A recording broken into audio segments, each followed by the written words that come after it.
Hello అండి. Today నేను వాన పడుతుంటే సాంబార్ చేశాను. చూశారు కదా! పప్పు ఉడకపెట్టుకొని వెజిటేబుల్స్ వేసుకొని బాగా ఉడికించుకోవాలి. ఉడికిన తర్వాత చింతపండు రసాన్ని అందులో వేసుకోవాలి.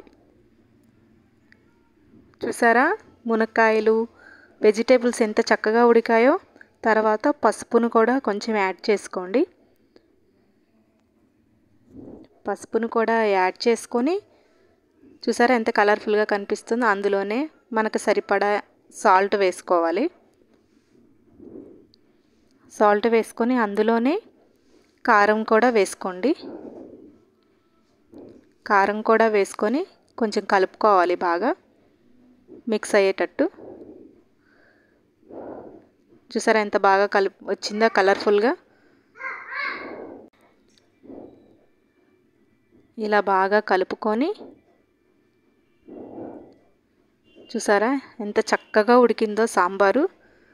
చూస్తుంటే ఎంత బాగుందో. అందులో కొంచెం బెల్లం వేసుకోండి. స్వీట్ లైట్గా తగిలితే టేస్ట్ చాలా బాగుంటుంది. ఇప్పుడు ఒక దానిలో ఆయిల్ వేసుకొని అందులో పోపు దినుసులు కొన్ని వేసుకొని కొంచెం దోరగా లైట్గా వేయించుకొని అందులోనే కరివేపాకు, ఎండుమిర్చి, వెల్లుల్లి రెబ్బలు వేసుకోండి. చూసారుగా ఎలా వేసాను. కరివేపాకు ఎక్కువ వేస్తే ఇష్టం అండి మా హస్బెండ్కి. అట్లా కొంచెం బాగా వేయించుకోండి. తర్వాత నేను తిరగమాత వేసేసానండి.